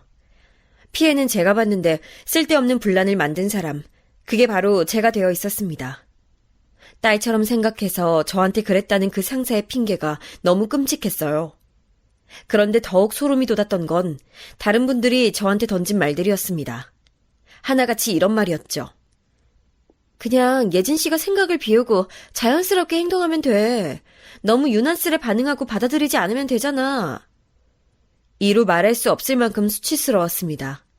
얼굴이 화끈거렸고 제가 사무실 분위기를 다 망쳐놓은 주범이 된 것 같아서 몸이 덜덜 떨릴 지경이었어요. 그런 저를 보면서 그 상사는 피식 웃었습니다. 저는 화가 나서 미칠 것 같았는데 그 상사는 저를 그저 우스운 장난감 대하듯이 보고 있었습니다. 지독한 무력함을 느낀 저는 결국 그렇게 힘든 과정을 거쳐서 들어갔던 그곳을 그만두었습니다. 아무것도 할 수 없는 제 자신을 뼈저리게 체감하면서 퇴사를 하는 것. 그것만큼 인생에서 비참한 경험은 없었어요. 그 상사가 마지막에 저한테 이렇게 말했었죠. 미스김, 인생 너무 피곤하게 살려고 하지 마. 젊은 아가씨가 왜 이렇게 딱딱한 자세로 살아? 여자는 원래 알아도 모르는 척 귀엽게 내숭을 떠는 맛이 있어야 인생이 편해. 내가 미스김이 우리 딸 같아서 이런 조언 해주는 거야. 내 맘 알지? 그 상사는 유부남이었고 처자식도 있었는데 정말이지 본인 딸뻘인 저한테 그렇게 행동했다는 게 이해하기 어려웠습니다. 저는 직장에 일하러 간 것이었건만 근무 시간 도중에 저를 향해 커피나 맛있게 타와봐라, 편의점 가서 과자 몇 개 사와라 이런 심부름을 시키는 것은 예사였고요. 제가 불쾌해하는 발언이나 행동도 정말 많이 했던 사람이었죠. 본인 딸한테 누가 그런다면 과연 반길 수 있을까요? 회식 자리에서도 소주 화부를 찍은 여자 연예인들 사진이 술집에 걸려있는 것을 바라보면 입에 담기에도 저질스러운 농담을 일삼았던 사람인데 과연 본인의 딸도 본인 같은 상사를 만나서 사회생활을 하길 바랄 것인지 참 궁금했었네요. 저는 가슴속에 한을 품은 채 퇴사했고 약을 먹으면서 한동안 지냈습니다. 아무도 만나고 싶지 않았지만 제 근황을 궁금해했던 대학 친구 한 명 덕분에 세상으로 다시 나올 수 있었던 것 같아요. 제 상태를 본 그 친구가 저의 퇴사에는 내막에 숨겨져 있던 것을 직감했던 거예요. 그 친구가 바쁜 와중에도 시간을 내서 저를 자주 만나러 와줬고 저는 점차 제 안에 있는 이야기를 꺼내게 되었습니다. 소심하고 바보 같았던 저를 대신해서 그 친구가 정말 많이 화를 내줬어요. 뭐 그런 거지 같은 상사를 다 만났냐면서 엄청 화를 내준 덕분에 제가 위안을 얻었던 듯 싶네요. 그때 그 친구가 저한테 중요한 말 한 가지를 던졌더랬죠. 너한테 이런 일들이 있었다는 거 너네 가족들은 알아? 부모님은 뭐라고 하셔? 우리 가족? 글쎄, 나 대학 졸업하기 전부터 가족들이랑은 좀 사이가 안 좋았어. 그리고 무슨 말만 하려고 하면 가족들이 다 자기들 힘든 얘기만 하거든. 그래서 난 솔직히 한 번도 나 힘든 얘기를 가족들한테 못하고 살아온 것 같아. 얘가 무슨 답답한 소리를 하는 거야. 가족이고 네가 딸인데 어떻게 그럴 수가 있어? 너 혹시 주워온 자식이야? 아니야. 나 우리 엄마 아빠 자식 맞아. 생긴 것부터가 우리 가족들은 서로 다 닮았어. 그런데 뭐가 그렇게 당당하지 못해? 네가 잘못했다고 하는 건 아닌데 네가 처음부터 그런 사람으로 집안에서 자리를 잡으니까 네 역할은 아예 계속 그렇게 굳어졌던 게 아닐까? 너도 가족들이랑 잘 지내고 싶은 마음이 있다면 다 까놓고 한번 부딪혀봐. 그 친구의 얘기를 듣고 나니까 좀 멍하더라고요. 곰곰이 생각하다가 깨달았어요. 저는 가정 안에서부터 마음이 골마있는 사람이었기에 정신적으로 오롯이 설 수 없는 사람이었다는 사실을요. 가족 문제에 관한 저의 결핍은 저 스스로 나는 불완전한 사람이야 라고 말하는 주문과도 같았습니다. 용기를 내고 결심을 굳힌 저는 드디어 가족들한테 할 말 못한 말을 진짜로 다 해버렸어요. 다들 너무하다고 생각 안 해? 첫째는 어렸을 때부터 사고란 사고는 다 쳐댔음에도 든든한 집안의 장남이고 막내는 이래나 저래나 막내니까 다 이해받는 존재여야 하고 그럼 왜 나는 어렸을 때부터 용돈 한 번 받는 것에 눈치를 보게 만들었어? 지금까지도 나한테 엄마 아빠가 하는 얘기라고는 힘들다, 돈 없다밖에 없어. 근데 왜 이 얘기를 왜 오빠랑 막내한테는 안 해? 부모님은 저한테 아직 철이 안 들었다고 그랬어요. 하지만 그 반응에도 저는 더 이상 상처를 입지 않았습니다. 하고 싶은 얘기를 다 하고 나니까 미련도 없더라고요. 이제부터는 가족들의 인정이나 사랑을 갈구하지 않기로 했어요. 부모님이 가게 차리는데 도와달라고 하든 말든 자기들끼리 알아서 다 하게 두었습니다. 저는 애초에 멀리 서울에 살건만 늘 저한테 가족들이 우는 소리를 해댔던 그게 이상한 거였죠. 저는 가족들 생일에 늘 기프티콘이라도 보냈고 종종 집에 식품 같은 택배를 보냈었지만 저는 제 생일에 가족들로부터 제대로 된 선물을 받아본 기억이 없었네요. 미련한 짝사랑을 끝냈더니 홀가분했어요. 그리고 이제는 강해지기로 했습니다. 별 정신나간 상사 앞에서 아무 말도 못하고 수개월간 당하기만 하면서 끙끙거렸던 제 자신, 무력했던 스스로를 비난하는 것도 멈추기로 했어요. 잘못은 제가 아니라 상대방에게만 있다는 것을 잊지 않기로 한 거죠. 마음가짐을 달리하니까 늘 초조하고 불안하던 제 상태도 조금씩 달라지기 시작했습니다. 하루하루 나이를 먹어가는 것도 신경 쓰였던 저였건만 이제 그런 것 따위는 점차 상관없어지기 시작했어요. 바로 재취업이 안 됐던 것도 그냥 내려놓기로 했어요. 저 자신에게 휴식을 주었고 느긋한 자세를 배우기 시작했죠. 처음부터 그런 획기적인 변화가 통한 것은 아니었지만 시간이 가면서 저는 예전과는 다른 사람이 됐습니다. 사고방식 자체가 달라져 있었어요. 특히 저 혼자 해외여행을 다녀온 이후로 그랬었네요. 세상은 정말 넓고 살아가는 모습 또한 엄청나게 다양하다는 것을 제 두 눈으로 직접 보고 난 이후에는 인생을 바라보는 제 시각이 변하게 됐거든요. 그 후로 저는 제가 즐겁게 일을 하고 제가 발전할 수 있는 직장을 찾아다녔어요. 꽤 성공적으로 재취업할 수 있었고 예전보다 훨씬 당당해진 모습의 직장인으로 지냈습니다. 그러는 동안 가족들과의 관계도 회복되는 놀라운 일이 있었네요.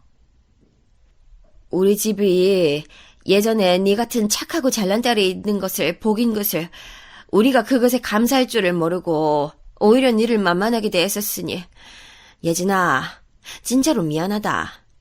니한테 상처 주려고 그런 건 아니었고 그냥 우리가 그만큼 부족한 사람들이었다. 가족이란 이름 아래 모든 걸 이해받고 용서받을 수 있을 줄로만 알았다. 예진아, 네 회사 바쁜 거 마무리되면 주말에 집 한번 내려와라. 네 좋아하는 갈비찜 해줄라니까. 한때는 가족들이 너무 얄밉고 싫었던 게 사실이지만 저한테 단 한 번 손을 내밀어주는 것에도 제 마음이 풀리더라고요. 에휴, 가족이라 그런가 봐요. 오빠는 여전히 저랑 안 친했지만 여동생하고는 전보다 훨씬 가까워졌죠. 마음이 즐거워지니까 연애도 잘 풀렸어요. 짧게 몇 번 스쳐가듯 연애만 하다가 드디어 진지하게 감정을 나누는 상대가 등장했습니다. 나이는 저보다 1살 연상이었고 일하는 업계는 완전히 달랐지만 연봉은 엇비슷했어요. 남자친구는 가족들과 함께 사는 집에서 출퇴근을 했으나 저는 혼자 자취를 했기 때문에 가까워지고 난 이후에는 제 자취방에서 같이 데이트를 하는 경우가 잦아졌죠. 그러다가 남자친구로부터 저랑 결혼하고 싶다는 이야기를 듣게 됐어요.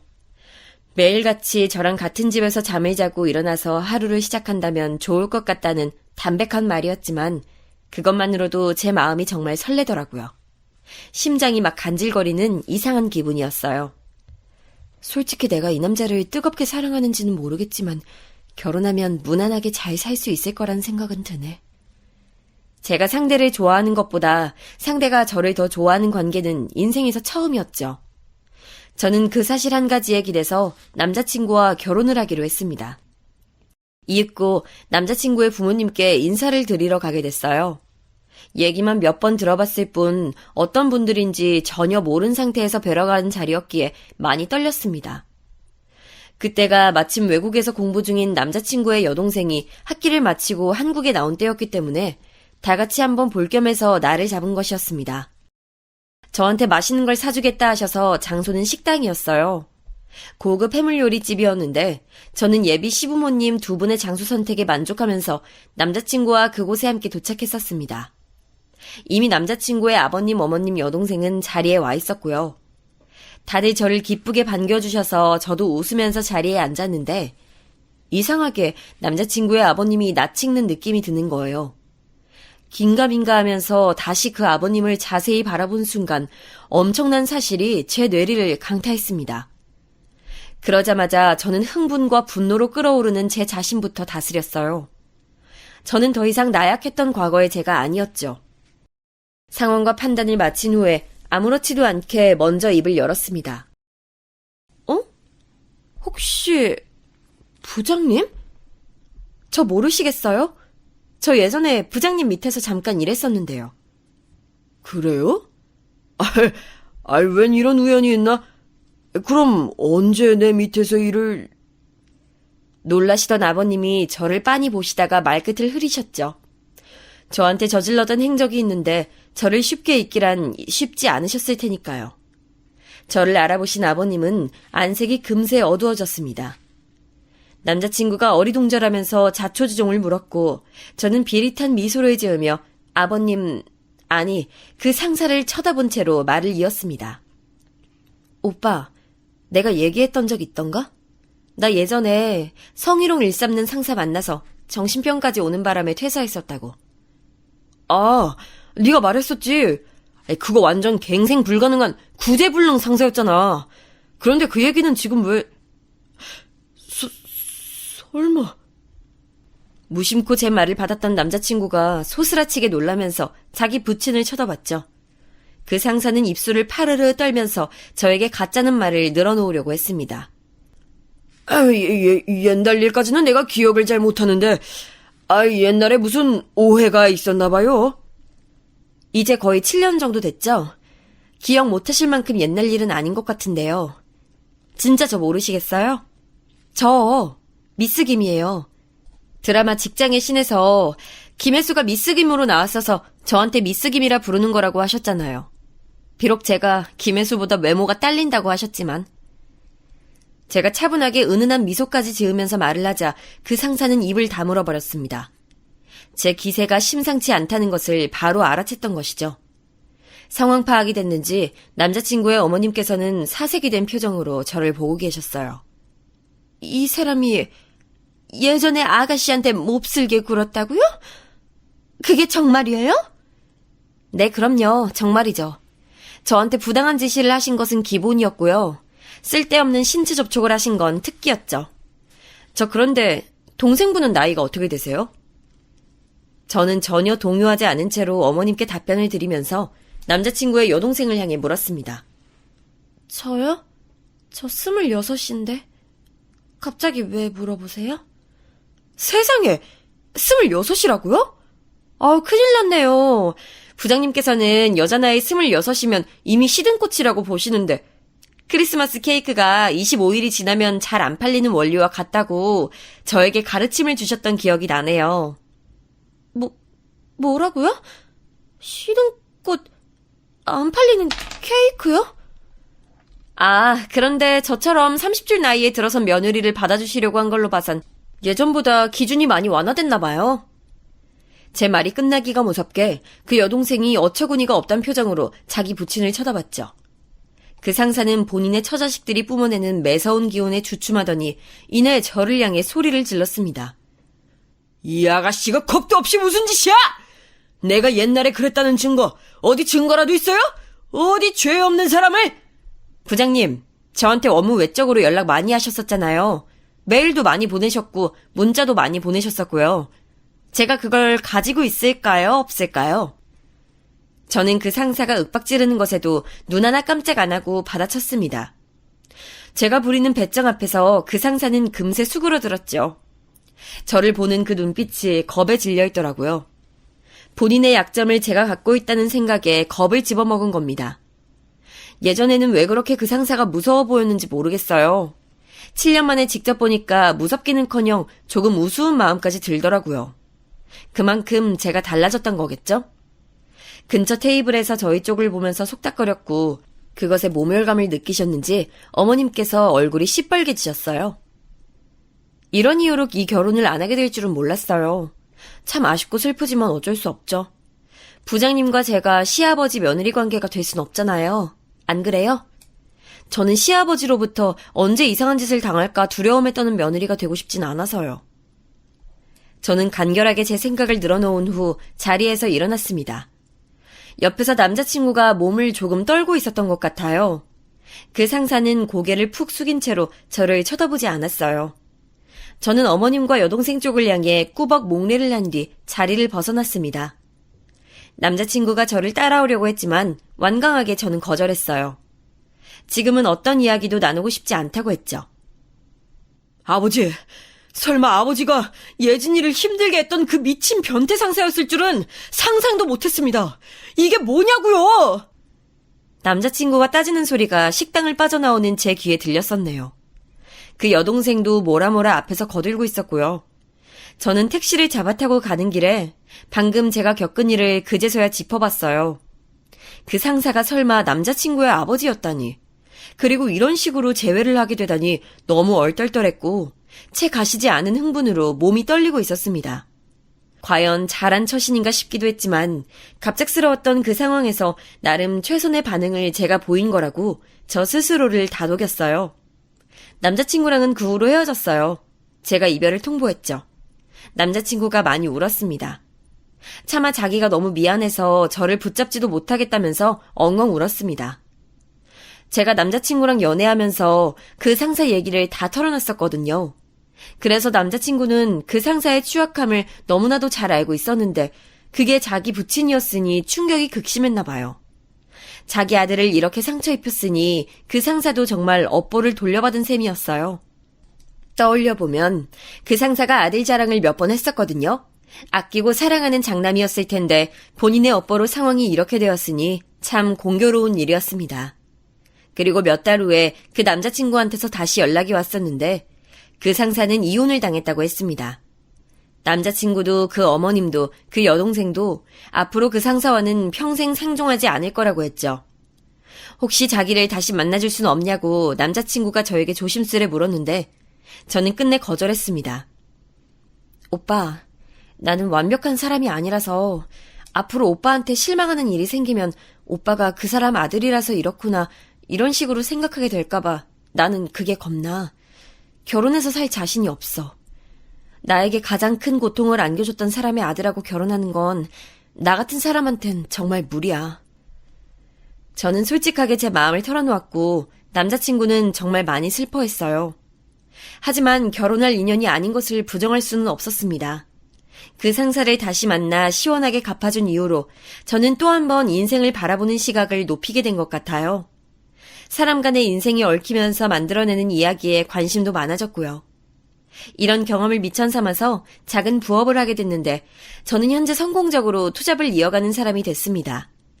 돈도 남부럽지 않게 벌고 있으며 무엇보다 제 주변에 사람이 정말 많아졌어요. 인간관계에서 오는 즐거움을 한껏 느끼면서 살아가는 중입니다.